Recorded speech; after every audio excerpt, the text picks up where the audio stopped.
just to speak a little bit about place before we get started, and also to first say thank you all for being here, and thank you to our panelists. My book, Unrestored Woman, is a collection of short stories that focuses around the partition of India and Pakistan in 1947. And writing that book, I really had to encounter place and geography and history. And I wanted to start off by saying that another work that did the same for me was when I first moved to the US when I was 7 years old. That I started, my first book that I read when I learned English was The Little House on the Prairie series by Laura Ingalls Wilder. And those books as well were my, sort of as a reader, my first encounter with place and geography and history. And they really helped me to learn this new American landscape that I found myself in as a child. So with that, I would like to have each of the panelists introduce themselves and maybe talk a little bit about their work, and then also to name one book that has transported them to a different place, a frigate for them. So Irene, would you like to start? Oh, no. Oh, I can start. Yes. Well, it's Henry Miller. No, I'm kidding.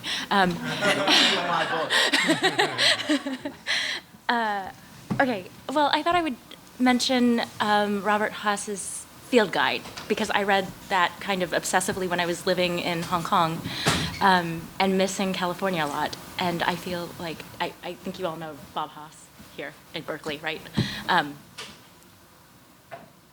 Okay, yes, I think you do.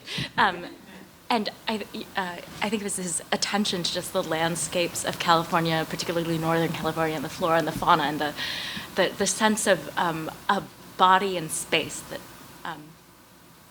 is transport to me. Anyway. I wonder if this is working? It's okay, I'm loud. Is it, can you hear?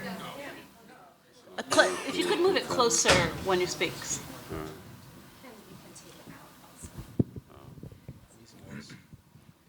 Hello.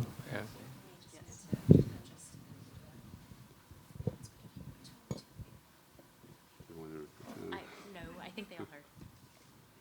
I'm Salar Abdoh. I live between Tehran in Iran and New York City. I love coming to Berkeley because I went to undergraduate school here. My last two books were Tehran at Twilight, a novel, and a collection of short stories that I edited and translated from Iran called Tehran Noir. The book that many books transported me, but I think a seminal book in my life was Cervantes' Don Quixote, for obvious reasons. Hi there. I'm Joshua Samuel Brown, and I live between Taiwan and Portland and Belize and Singapore and Newfoundland and Yunnan province, China. And in case you haven't guessed it, I'm the travel writer on the panel, so I write guidebooks for Lonely Planet sometimes and other work about travel. And the book that I think first started to transport me to another place and another time was Henry Miller's Tropic of Cancer. And I read that when I was maybe a little bit too young to be reading stuff like that. And I always wanted to, it kind of helped shape my travels. And I think I may still be looking for Henry Miller's Paris at this point. I don't know if I'll find it. I may have to just create it myself. Hello, my name is Kim Leine. I would mention Knut Hamsun's Hunger. Does anyone know Knut Hamsun here? Yes. A Norwegian classic. And Nazi, whose first novel, Hunger, has been called the first modernistic novel by Isak Percival Singer. I'm also not a Nazi, I'm a Norwegian, and I'm also Danish, and I've lived in Greenland for 15 years. And this cultural clash, you can call it, is, I guess, a main theme of much of my writing. I'm here, I guess, with the one book that's come out in America, The Prophets of Eternal Fjord, which is my fifth book out of, or fourth book out of 6 books in all. Thank you. Hello, my name is Christian Kracht. I'm from Switzerland, and my most recent book is called Imperium, and I recently moved to Los Angeles a year ago, and the book that transported me to America by way of language, I think I'd have to say, is Ben Marcus' The Age of Wire and String. It's from 1995, and it opened up a very large cosmos for me here in America. Thank you. Thank you.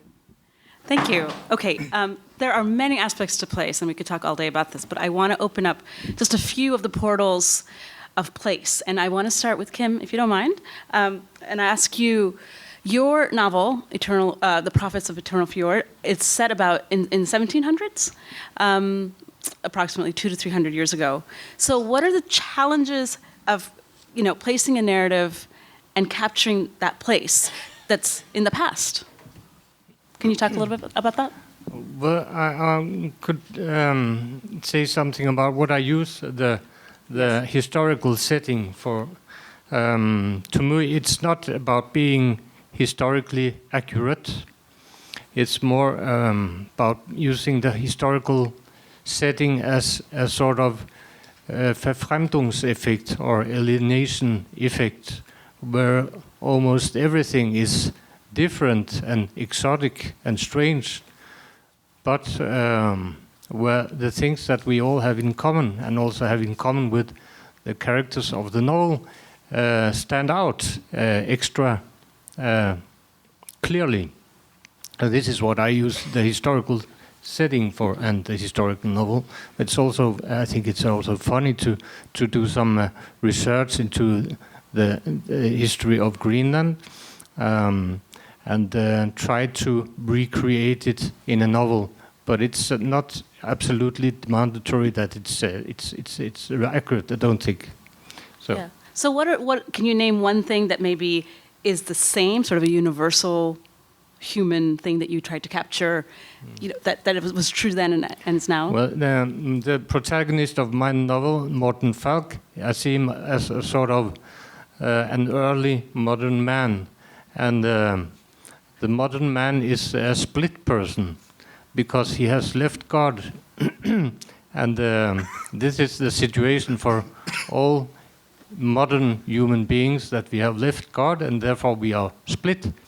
And Morten Falk is split between duty and lust, between savagery and bourgeoisie,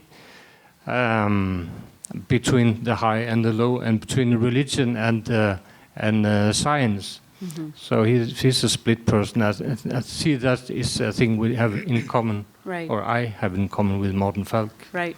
Thank you. Salar, going to you now.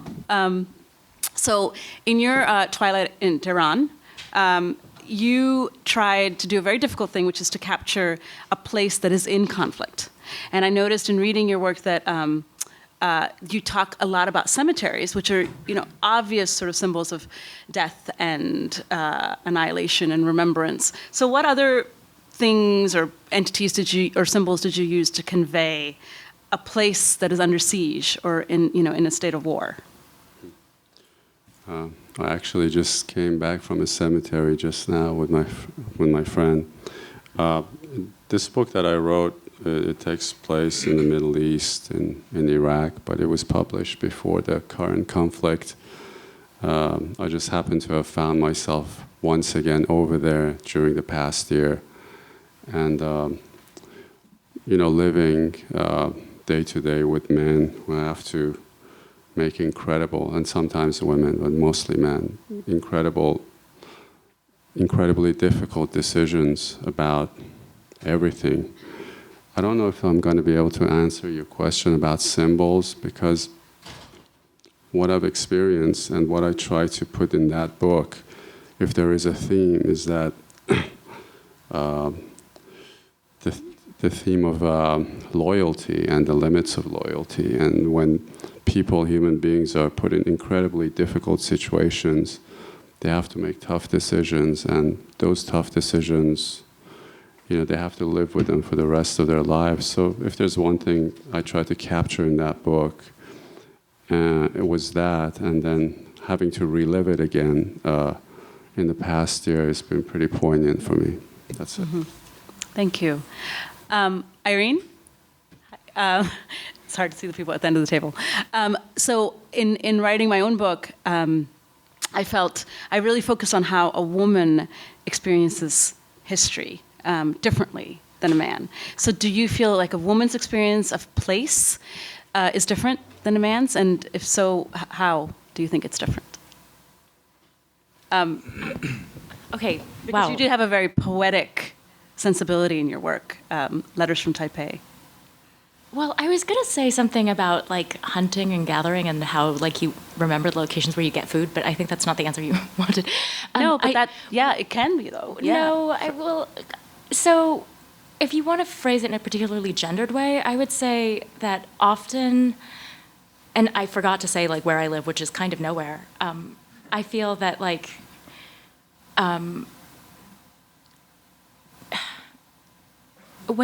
Wherever you are as a woman, you don't live there.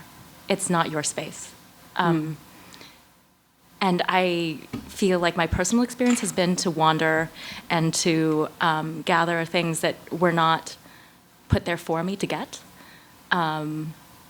because I couldn't lay claim to a territory of my own. Very good. Thank you. And Joshua, you, as you pointed out, are a travel writer. I am. And you've been to many places and you write of many places. What do you use, when you're talking about places to distinguish them? Even in your mind, how do you keep places distinct? And in your writing, certainly. Sometimes it can actually get hard because often when I'm doing the sort of travel writing that I do for guidebook writing, we're looking at a certain set of things because ultimately at the end of the day when you buy a guidebook, what you're looking for is what hotel should I stay at, what's the food that I have to eat, what's the top 10 things that I need to do in that place. When I go further and I go underneath that, where I find the differences is in the general vibe of places and that comes through the people. I was because I thought that we might have to read something today, so I was looking through my last book of short stories, which is called How Not to Avoid Jet Lag and Other Tales of Travel Madness, which is a long title. Bad idea. And I was realizing that most of the stories that I've written about Taiwan are very light-hearted and funny stories. And then there are the stories that I've written about my experiences living in China that are a lot darker. And I'm looking at this and I'm like, well, why is this? Well, that's because my experiences there, even though I had a lot of fun in China, there was a lot more of a darker edge there. And so I guess there are just shades like that shade the coloring of places that I write about. And sometimes it does kind of even bleed through in the travel writing. Even if I do like a hotel review in a place that's kind of got a more edgy feeling, that hotel review will be even more edgy. That sort of answer it? Yeah. All right. Sort of, yeah. Christian, in your novel, Imperium, you talk, there's a sort of crumbling of the landscape because the main character, who is a sun worshiper and a cocoa-warist, who basically is a man who only subsists on coconuts, he is also in a state of descent, perhaps into madness. So how did you have the landscape contribute and the place contribute to his own descent? Well, yes, my book is set in 1902 in the then German colony of German New Guinea, which is in the South Pacific, and I went there and looked at Papua New Guinea, and the person whom this is based on, August Engelhardt, is, as you rightly say, he comes out of a very strict sort of Victorian background, and he is a nudist and a vegetarian, and then he goes to the South Pacific to buy a coconut plantation because he's decided that the ideal nourishment is in fact only coconuts. So he eats, just coconuts for 16 years, and drinks. Yes, I embroider it a little, but it is a real figure. And he created a cult, a nudist coconut cult in in the South Pacific. And this is of course 100 and some 10 years ago, and it was very it was a failed utopia, of course, but of course it's also very much an idea of the present. When you have these fads and cultish behaviors of people that try to exclude clothes and meat. Wait a minute. The two are not synonymous. No. Well, not usually. So I have a question about capturing sense of place. So there's, I think when we experience place, all our senses are usually involved. So sight, hearing, touch, taste, smell. So and this is just a question for everyone on the panel, what do you find is the hardest sense to evoke for you? I think, probably sight is the easiest. As you're reading, the writer just tells you what is in front of them or what they want to create through sight. But what about the others? Do you find some or others more challenging than others? I write a lot about food. Yes. And so sight, and followed quickly by smell, and then generally speaking, taste. And then, sound, I can often, evoke the sound of something frying. And touch, I was just trying to think, have I ever written about, I've used the term mouthfeel, which I hate that term, but it's apparently something that they do in food writing. I think touch might be a very difficult one to evoke properly. 'Cause maybe it's the furthest away. I guess if you were reading Braille, maybe it would come through. I'm not sure. Kim, thank you. You did a fine job with evoking, sort of inspiring all the senses in your work. Yeah. I mean, sometimes disturbingly, or even unhygienically. So, can you talk a little bit about the challenges? I have a note on my wall, but I think it fell down. But I still remember what it said on the note. It said use the five senses. It's been a sort of program for me, literary program, to use the five senses, and especially the body, and so the touch. Where I'm an educated nurse. I worked as a nurse for almost 20 years, so I'm very familiar with the body, the body functions. And some of the body functions people find disgusting and unpleasant, but I don't think there's anything about the body that is unpleasant. So I use it, and it provokes me a little and irritates me a little that people are so disgusted by the body and all these fluids coming from the body and the smells. And so I use this to sort of activate the reader's body through reading about the body of my priest, because he suffers from chronic diarrhea, and I think that is a little contagious reading about it, so you feel it a little yourself. And I think it is interesting to try to activate the reader's body through the reading of literature. Mm-hmm. Yes, that's part of the marketing plan. And this is maybe what you always do when you use the senses in literature, activating the reader's body. Yes, and you do a fine job of that. And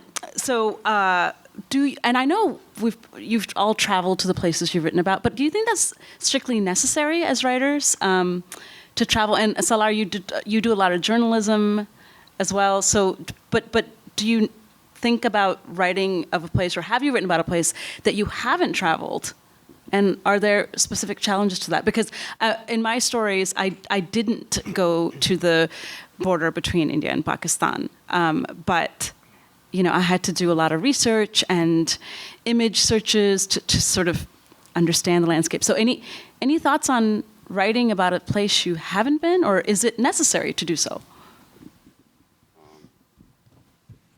I have written about places I haven't been to, but it depends what you're writing, as you say. Writing nonfiction is a completely different animal than writing fiction. And let's say you're trying to describe a hanging, a public hanging. If you want to do that as a nonfiction piece, which I've done, there's certain tools you use, there's certain things you do, and then there's certain things you don't do. You can't really go into the interior states of the people standing around you. You can to a degree, but not to the extent that you can do it in fiction.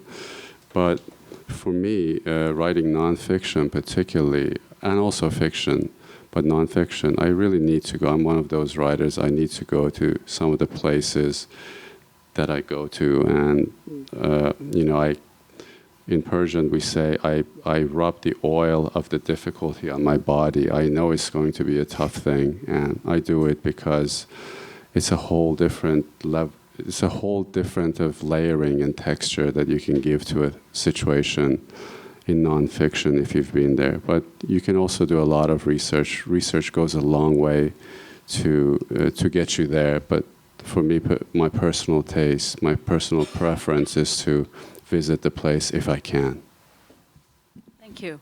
Irene and Joshua, you are the two writers that actually use photographs in your work.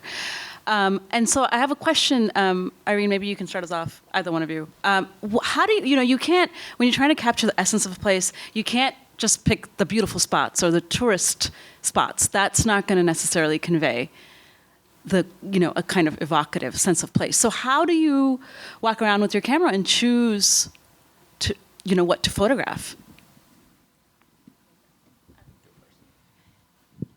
I don't choose.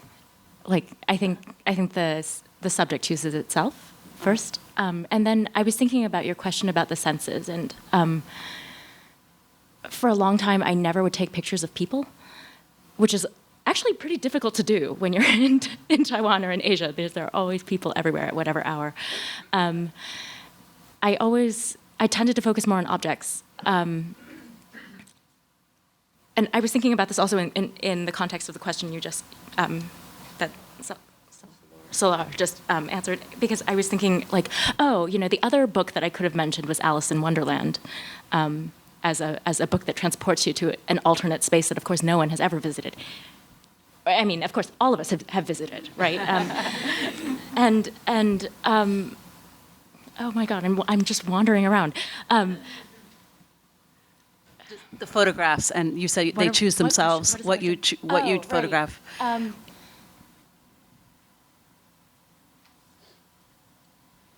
I really. You said you don't choose the photographs, you choose themselves. I think I'm going to mention William Wordsworth here because oh God, who says this? It's not Jerome again. It's the other guy who talks about the greater romantic lyric as the act of using the landscape surrounding you to describe your internal space. That's lovely. Okay. Thank you. Good. When I go back and I look at photographs that I've taken, and I used to take a lot more photographs when I traveled, because I used to, before we had these things, these pocket monoliths that do everything for us, I actually used to carry around a very nice, very heavy camera everywhere with a series of lenses, and my thinking was, well, I'm schlepping this thing all over, I might as well use it. But with this now, I'm not inclined to do so anymore.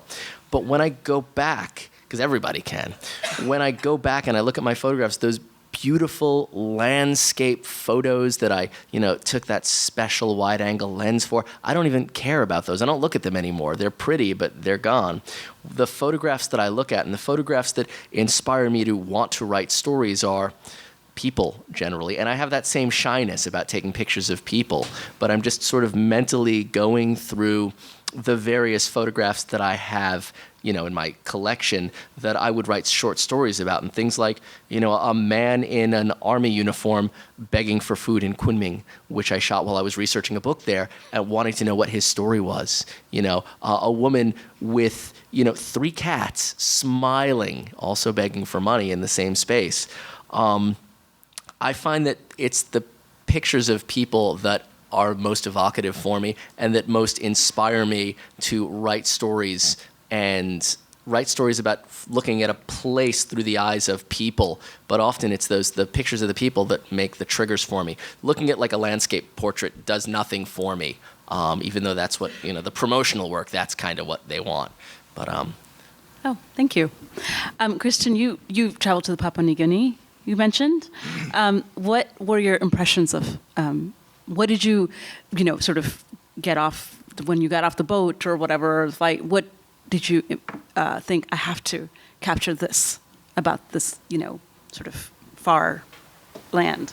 Oh, well, the problem is that this book is, of course, set in 1905 or 1902, and none of that is, none of that historic landscape is there anymore. And, 2 world wars have sort of flattened out, and the whole, there are no Christian churches which are, sort of described in this, there really is no sense of my visit there in this book. I mean, because it is vaguely historical, and so I'd say I have to travel more in time than on the globe. And though I found your Kim, what you said about levels of disgust, I found that quite inspiring, actually, because also this fellow here in my book, it does get really gross, and but I use this disgust maybe perhaps differently from the way you say you use it. I use it to sort of set up a sort of a membrane between the reader and the protagonist. It's sort of, it's really sick, and the things that happen are it's not not just body fluids, but things that are unstable, and so I found that very interesting, what you said about that you actually use it to trigger a response of some kind, not ugliness, just body fluids, yeah. Because of course this fellow, this may answer your question a little bit, he's a radical vegetarian, and he goes to the one place on the planet where, it's the opposite. They eat people. And this, of course, plays heavily into what this book is about. Yeah. Thank you. So if, in fact, place is character, if place is itself a character, and I believe it is, and I'd love to hear your thoughts on that. What is your relationship to this character? So do you think of it, it's the same way as you think of other characters, as in, how do I build it, and how do I, bring it to life? What do I do to bring this character to life, which happens to be place? It depends on the novel, I think. In The Prophets of Eternal Fjord, place to me is a room that I need to establish, wherein the action takes place. So there I don't think about the place as a character, but I also written about small settlements in Greenland where all the action takes place, and here the place may be the protagonist itself. But I need to establish this room where you can orientate yourself in the book and know where things are, and this is maybe the naturalist tradition. By room, do you mean sort of a metaphorical room, or do you mean no, actual? it's actual? actual room. where you can orientate yourself. So the priests. You know where the things are, and you have an overview of how it looks like. Oh, interesting. So the priest's home. Yes, Yeah. like you can always do that in the novels of Tolstoy and Flaubert, whereas in Dostoevsky, you don't know anything about the room, and that frustrates me. When you read his novel Nihilists, or what do you call it? I don't know what you call it in English. Not until page 200 or 300 you get a little bit overview of the city they live in. It's a province town and what it looks like. And I think that's very frustrating. It doesn't mean that it makes it bad literature, but this is my approach to the physical room, is to establish it very early so that I know where everything is. And to do that, I have to go there. I can write about it first, in the first draft, but after then I need to go there. And I went there to Greenland to see the room that I had been writing about in my novel. And so I went back and corrected a lot of things. Oh, fantastic. Anybody else want to speak of the room, or any other thoughts on creating an actual room and sort of describing it in your work? Fiction or nonfiction? I'm not quite sure what you mean about the room. So I think the intimate space that your character inhabits. I have a short story in my book Vignettes of Taiwan where it's a conversation between two betel nut girls, which is a very, very Taiwanese thing. And I opened it up with a line in not Mandarin, but in Taiwanese, because there's no way that these two women would be speaking Mandarin Chinese. They would only be speaking Taiwanese. And then I thought, well, my reader's not going to know what this means. And does that matter? And I agonized over whether or not I should, put a little translation in the beginning. The first line means this, but I felt that it was important to use language to set that space. And it would have been I could have done it in Mandarin Chinese, but that's not what these ladies, this class of person would have been speaking. So language for me is very important for setting the setting itself, but it can also be difficult because it's difficult to work with if your target audience doesn't understand that language, which usually they're not going to, especially if you're writing in English, because they wouldn't be looking at it in, English letters anyway. So. Anybody else? Yes. Irene, no. Oh, I was just going to say something super pretentious right here. No, go ahead. Go ahead. Please. Well, okay, because I was thinking about... Can you come closer? I was thinking about Martin Heidegger, actually, and poetry, language, thought, and how he says in there that language is the house of being, and that basically we create the spaces first...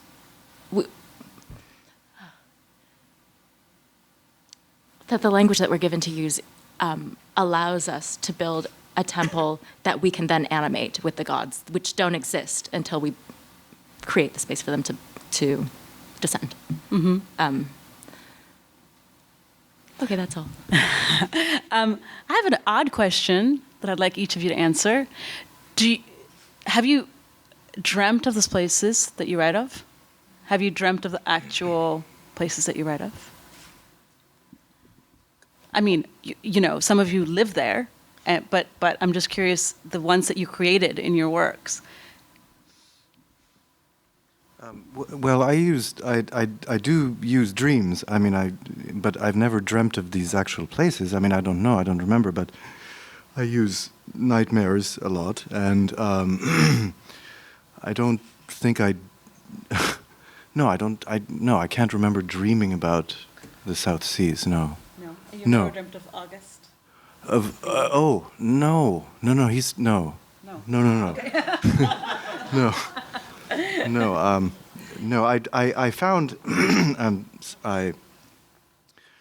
nothing was known about this person before I sort of discovered him. I discovered a photograph of him, a sepia-tinted postcard, at a yard sale in Munich, and this was a sort of proto-hippie, very long hair, long beard, quite skinny fellow and wearing a loincloth, and it said 1902 underneath, and I was so shocked because he did seem like this dream-like apparition or a ghost or something that was, and then that sort of captured my the way I wanted to. I wanted to write about him. Mm-hmm. Yeah. Mm-hmm. So I went to New Zealand to one person had written a thesis about him, and that was all there was. And now he's got Wikipedia and all this stuff, but there was nothing. No, he's a very marginal thing. This is about 5 years ago. Yeah. Oh, okay. Yeah. Because I saw the Wikipedia. It's large. Yeah. It even has the picture of him. Is that the picture? That is the picture that I found. I think I even put it on. Oh, you? Yeah. Okay. Yeah. Great. Kim, have you dreamt of the? No, I was thinking. I don't remember. Maybe I've used the things that I have dreamt. So the dream came first. Mm-hmm. I had a nightmare about an apartment, 2 people living there, having a dead horse lying in the corner of the apartment and using it as a meat resource. And wow! And two cooks came along and they said, "Wow, fantastic!" And people are so alienated towards the food where it comes from, and you just have it lying there. And it's great. I use this in a text, but I don't. The text itself does not create dreams with me. No. I wish I had such great dreams. It's great. One of the stories in my latest collection of short stories, How Not to Avoid Jet Lag and Other Tales of Travel Madness, actually began as the nucleus was an email that I had written to the editor that I was working for at the time, and the subject line was, "Does my Lonely Planet travel insurance cover psychiatry?" And the reason is that I was in Yunnan province doing a book there, and I just started having these very bizarre dreams where I was working, researching my guide to Yunnan as part of a larger guide, and just absolutely bizarre, weird things were happening. Like I would be on a subway system that was going through a mountain in rural China. It didn't make any sense, and I kind of thought I was cracking up slightly. But I realized that it would probably make a good short story, and I turned it into sort of one of the bizarre hallucinations of the book. But she wrote back and she said, "No, it doesn't. So don't crack up until you're done, until you've turned in the manuscript," which I managed to do. So, double win. Great. Salar, I know that you are immersed quite often, but in your dreamscape, what kinds of evocations of place come about? Was that for me? No, Salar. Yeah. Well, or you can answer it too, Kim. Can I just give the floor to my friend here? No. Not answer that. Go ahead, please. No, I don't have an answer. I don't have an answer. I have many dreams, but it's after the fact, not before. Yes. Kim, do you have? No. Irene? Well, to me, I actually started taking pictures because I felt living in sort of a nightmare state. I started taking pictures when I was working in Hong Kong. Because I felt like I was sort of robbed of my central modes of communication. So in response to a sort of illiteracy and a sort of like linguistic barrier, like I became sort of nonverbal. I had to turn to images instead. And so in that way, I kind of feel like this was like nightmare state in that you can't speak, you can't move, you don't have the freedoms that you take for granted. And that's how it is when you are living in a foreign space. And I didn't think of it consciously in this way at the time, but now I look back and I think with the photos, I was trying to create a space where I could live, or that could be more like a life that I could understand. Mm-hmm. Okay. But you, Joshua and Irene, both write about Taiwan, and Joshua, you did mention how the sort of dispute over Taiwan's sovereignty is a huge part of your experience of the place. So can you talk a little bit more about that, or Irene, either? I'll go first with that. Yeah, I mean, it's one of the stories, in Vignettes of Taiwan is like how when I write about Taiwan, do I say, visit the beautiful nation or the island, or, and how do I make both sides happy on that? And that's a huge ball of wax that I'm mixing metaphors here. That's a huge ball of yarn that I'm not going to try to untie here. But when I do articles about Taiwan, I very often have to sort of walk this middle line whereas if I were writing about, I don't know, England, I'd say, well, when you visit the country of England, I don't always say that with Taiwan because there are some people who are not, that's going to basically mean that my work's not going to run in some places. But that does color and affect the way that I write about Taiwan, but it also makes it a more interesting place because it's more challenging for me to write about. I've thought about all sorts of, I've had to find other words for island because I use the word island a lot. So yeah, it's a politically interesting place, and that makes it interesting, but also sometimes difficult to write about. Irene, anything on? Well, I don't think of what I do as being political at all, but I was thinking in response to Joshua's, like, I focus on people, I focus on their stories, and I was thinking, I enter the space kind of like an archaeologist. I'm like looking at the garbage, and I'm looking at like what they left behind, and I'm looking at, and I think that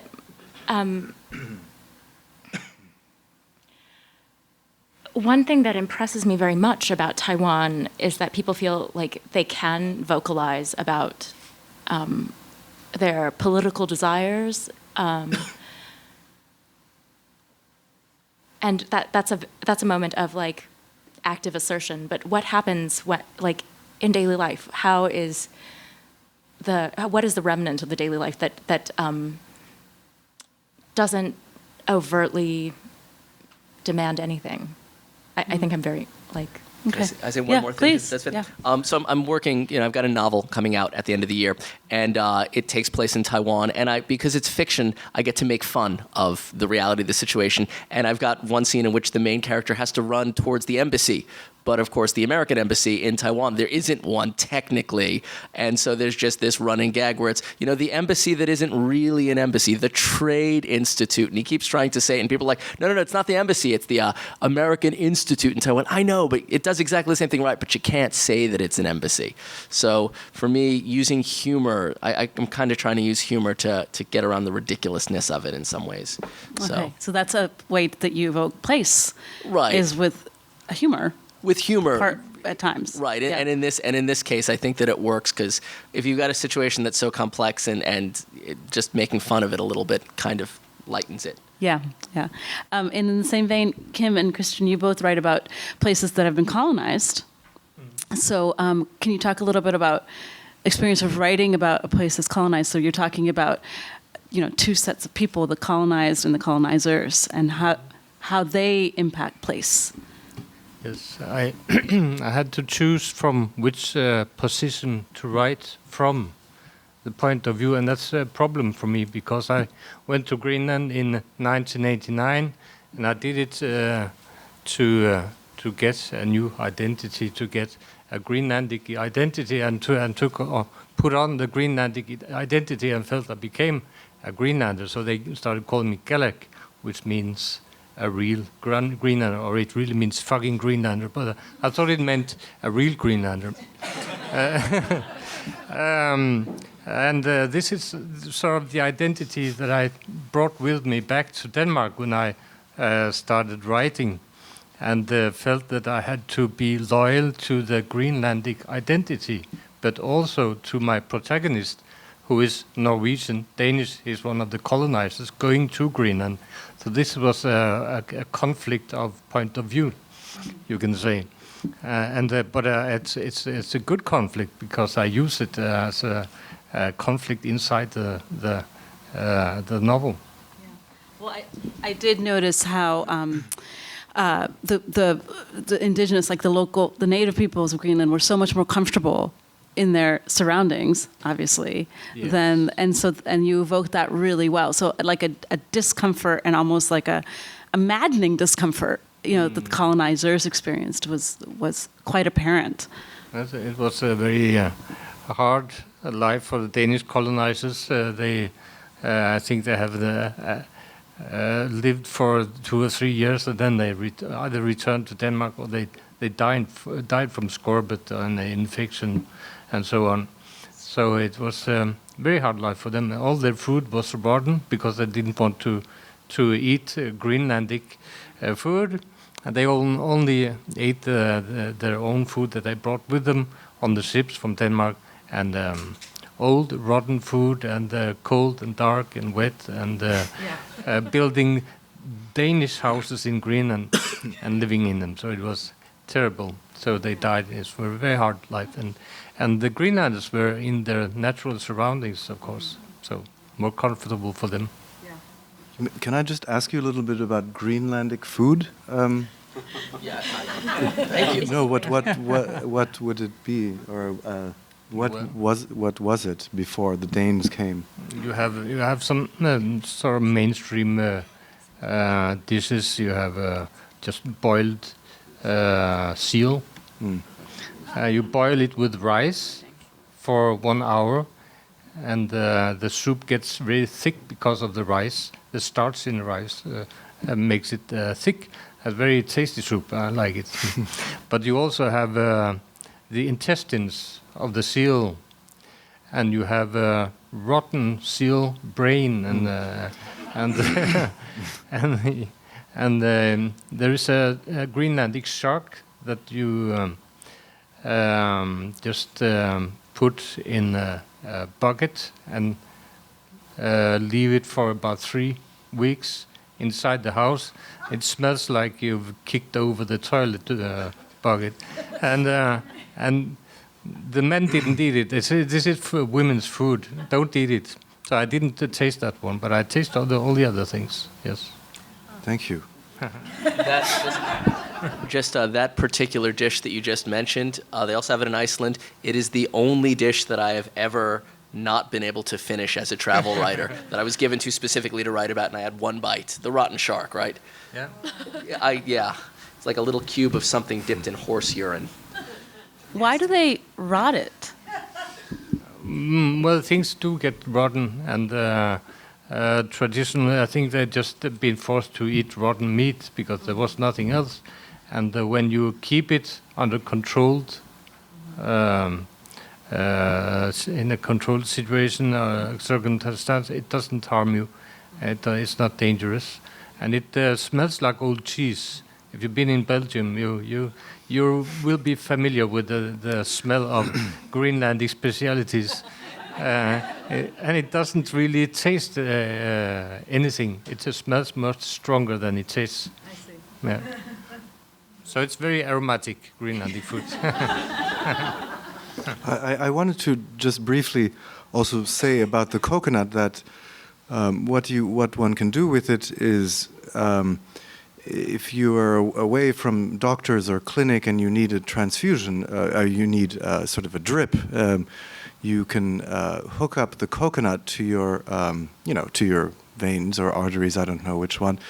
And it's completely sterile, and it will save you. The coconut water will, save you from whatever ailments you need the drip for. But sorry, back to your question about This the. is really good. So the coconut water, it's glucose. Yes, it's salt, glucose, perfect, natural mix of. The greatest thing nature has to offer, which is, that's what this person says, and and you can do that, and you will survive. So, you just need, I think, some sort of tube to stick into, maybe a sharpened bamboo or something. I don't know. But the colonizers. Oh yes, well, yeah, yes. My hero, my anti-hero, is also, of course, a colonizer, and he goes to a colony, and he's not as bad as the other, as the people who were wearing, white flannels and the planters, and who, are portrayed a bit unflatteringly in this book. But yeah, he is also guilty of going there and expecting these people to work for him on his plantation, and not so yes, the whole German colonial endeavor in the South Seas. They also had Samoa, I think. It wasn't very long. It was about 25 years until the Australians sort of invaded and colonized Papua for another 70 years or something. Thank you. I would like to open it up to any questions from the audience at this point. Yes. Yes, I have a question for Christian. I'm fascinated by this person that inspired your novel. If he was a vegetarian, though, why on earth would he go to a place where they're not just eating meat, but they're cannibals? I mean, why couldn't he go to a country like India where, many people are vegetarians who would find like-minded, of course it wasn't a German problem, but really, or did he not really? No, that's a very good question. But he comes in Germany at the time, at the turn of that century. There was a great esoteric tradition of trying to break out from this, very restrictive and confining these social mores, and he could not be running around naked, and even vegetarians were laughed at. People would throw sausages at them, and so he basically wanted to, what he actually did is he bought his own little island with the plantation on it, and said, this is where I'm going to make the rules. And then, of course, a cult. He sent letters back to Germany, and young people started arriving, much as is the case today. It was called the Order of the Sun, and so he needed to go as far away from civilization to found this, rather silly cult, which then turned very dark, of course. Any other questions? Yes. I'm an elementary school teacher, and an exercise I've had kids do in the past is when they're reading a book, I've had them go back and pick out a description of a place and draw a description of a scene and draw that so they can start to visualize what they're reading. Have you ever drawn part of the setting that you're using just to give yourself a feel for it, or are you able to do it all with the language? Does that make sense? Have you ever sketched out one of your settings or your places to kind of anchor yourself? Only of houses, just to get an overview over the different rooms, and also the colony which the Prophets of Eternal Fjord takes place in. I've drawn a sketch over that, but not besides that, no. In my short story collection, I didn't actually sketch anything out, but I stared at maps for hours and hours, just to look at the lines and see, just to sort of inhabit them in any way I could, and just to see the names of the villages that the line cut through. So, it's a kind of map making in my mind. So, but that's an incredible exercise for the kids. Sounds really challenging. So good for you. It can be entertaining. Yeah. Any other questions? Yes. I have one for Irene. I know that you have a background in dance as well as writing. And I wondered if you ever mused on the difference between space and a place. Oh God. Okay, well.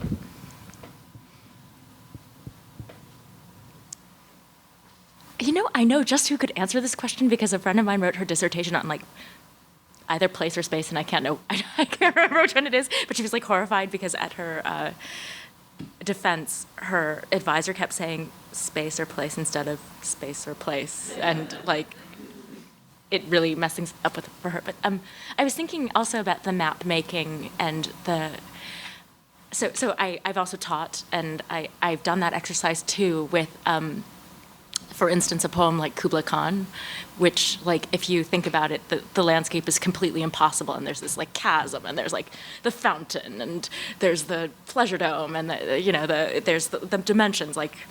Oh God, well, the other poem, never mind. Well, you all know that poem.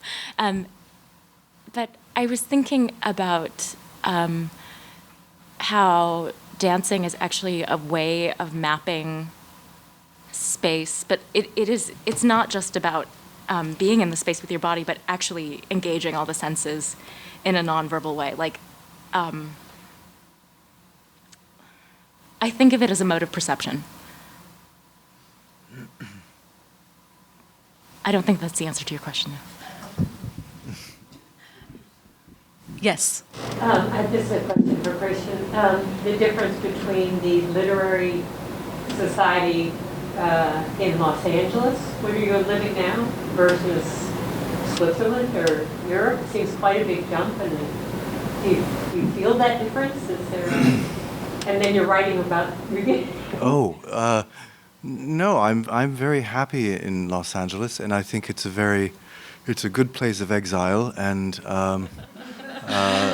it's always been a place of exile, and I'm not even sure if it's a real place. It's a very flat zone, and as opposed to Switzerland, which is kind of the opposite.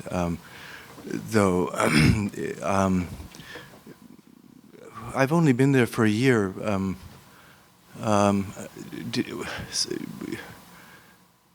I can't really say much about. I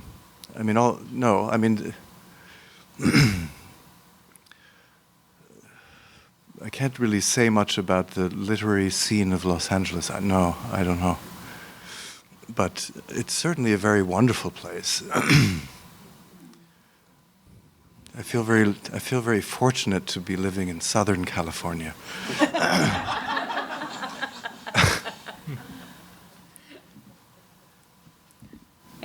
Yes. The question for Joshua, actually.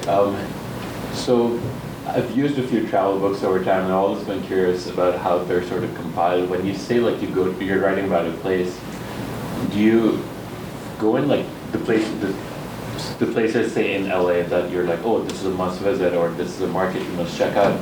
Is it always is the discovery process also original in that you want to go around, talk to people, and find out where to go, or is that just that people have written about this before, but it's sort of more your verdict on the place? And just kind of curious about what the whole research process is like when you're writing about this. Funny that you should mention that. The first story in my latest book of short stories is called My Parents Are Little People. And it's about, when I was researching my last Singapore guide, because you go incognito, you don't go there hey, I'm writing for Lonely Planet. Because then they'll be oh, let's show you the nice. I want to know how regular folk are treated. And I kind of, at some point when I was, just wanting to add some spice to the job, I would make up lengthy stories when I was going, because obviously you're not going to book a room right now, because that would give it up. So I would say that I was booking a room for my parents who were coming in a few months. And then this sort of morphed into my parents were dwarves, and thus I needed to check out a room with a hot tub, but it had to have stairs inside the hot tub. And it just got progressively weirder.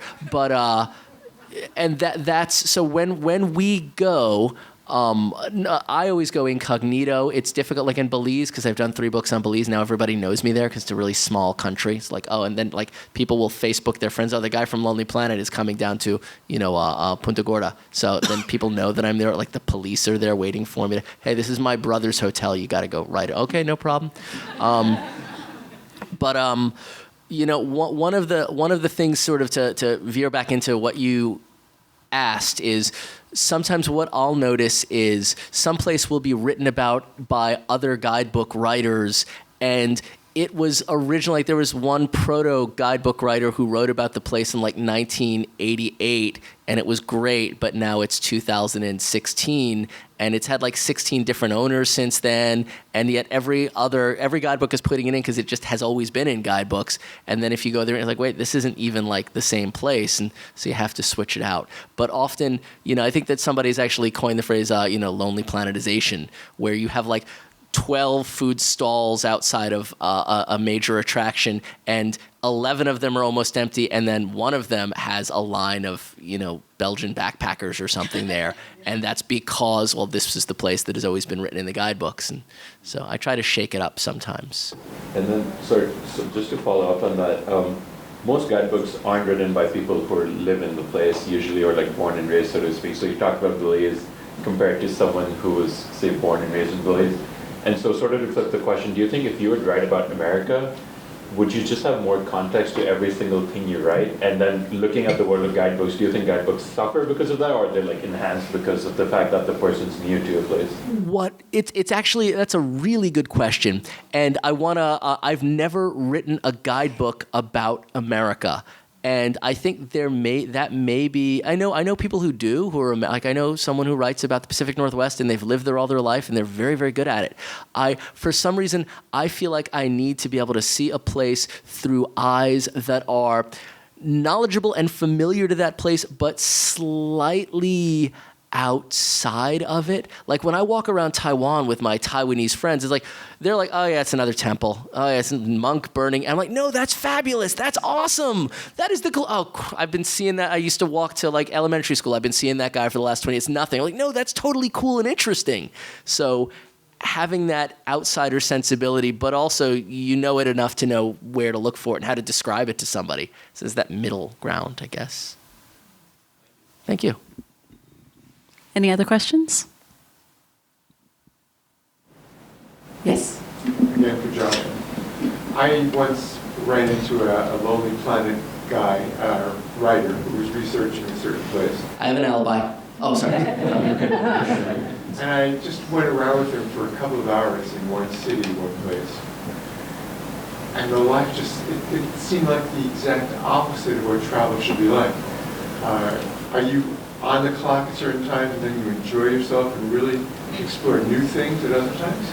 You're asking about work-life balance. You see, me having nightmares about writing and writing to ask if I will be hospitalized, if that will be paid for. It can be very grinding. Generally speaking, when I work on a guidebook, I go in, I do it, and it's a lot. It's more than 9 to 5. It depends on where it is. Like if I do a Singapore guide, it's like I got to do the nightlife and I also got to do the day life. So I'll work really usually 7 weeks or so just to do the research. I'm giving you Singapore because I just know that I always do Singapore in 7 weeks, and then I'll spend another couple of weeks sitting and writing and tweaking and stuff like that. And then there's the editing, but it can be very grinding, and it can also take the magic sometimes out of the place that you're supposed to be writing about. So that's why I think sometimes all places can kind of look the same, because what you're really looking at is the hotels, the restaurants, and the bus schedules and stuff like that. So it can be, but no, it's not. It sometimes can be less than fun, and that's why I got out of doing guidebooks for a couple of years, because I needed to sort of recharge and do like other stuff like fiction and nonfiction and write about people. But yeah, it can be. It's not like travel, the world's greatest job. It's not sometimes. It can be grueling. So. Like I'm in a hotel tonight. It's a perfectly nice hotel. They're putting me up. It's like, oh God, I just want to be home. I sleep on a mattress on the floor at home. That's where I want to be. I don't want to have this like nice plush bed with turn down service. Okay. Mint on my pillow. Any Put this mint on my pillow. Any other questions? Yes. It sounds like the stories that you all have written are very specific to the places.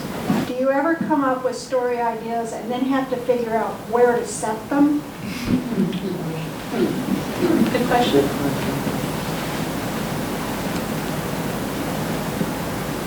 I didn't mean to stop there.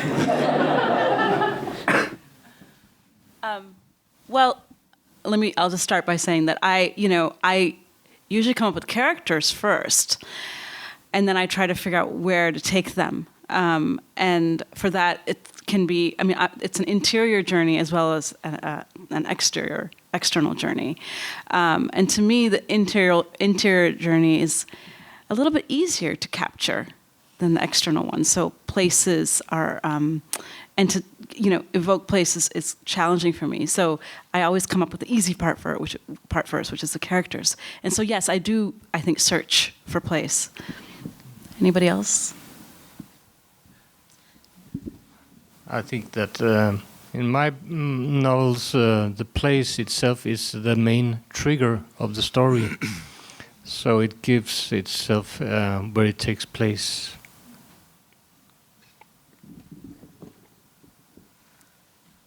I wrote a short story about 10 years ago for the Asia Literary Journal, and I had heard a rumor that during the Cultural Revolution, there was one small town where they had actually resorted to cannibalism, probably because of something that Chairman Mao said, like a poetic allusion to eating the oppressor. So they literally, yeah. And basically, I never got any confirmation as to whether this actually happened or whether this town was real.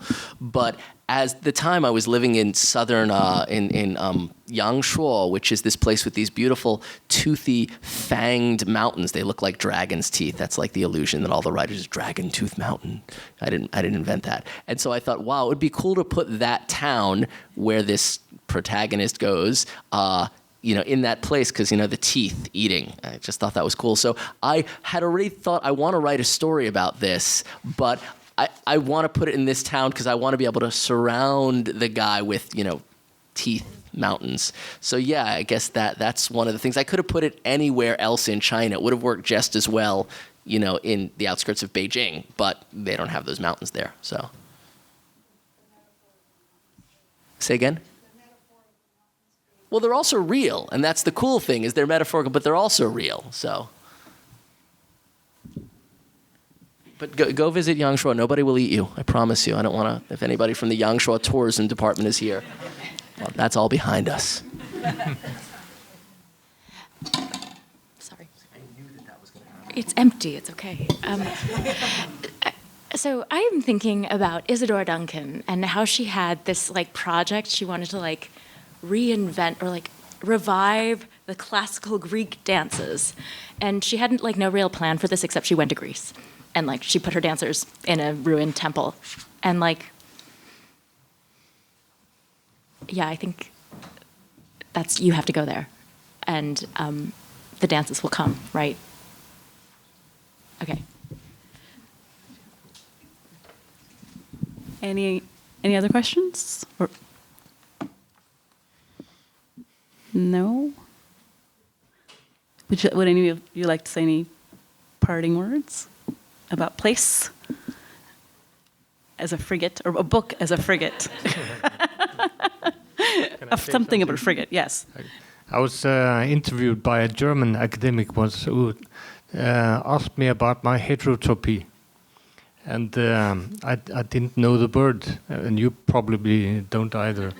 And but I was a little ashamed. This was right after I made my debut as a novelist. I thought I was supposed to know the word, and he kept repeating the word.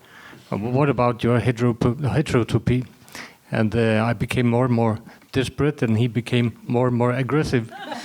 And somehow I got around the question. But afterwards I found out that heterotopy means that when you write out of two different places, so you belong to different places. And to me, of course, it's Denmark and Greenland. This is my heterotopy. Of course, you can write about this without ever having heard about the word heterotopy. Such a German thing to do. I think it is. Well, if there are no other questions, I want to thank you all for being here, and the panelists as well. Please give me a round of applause.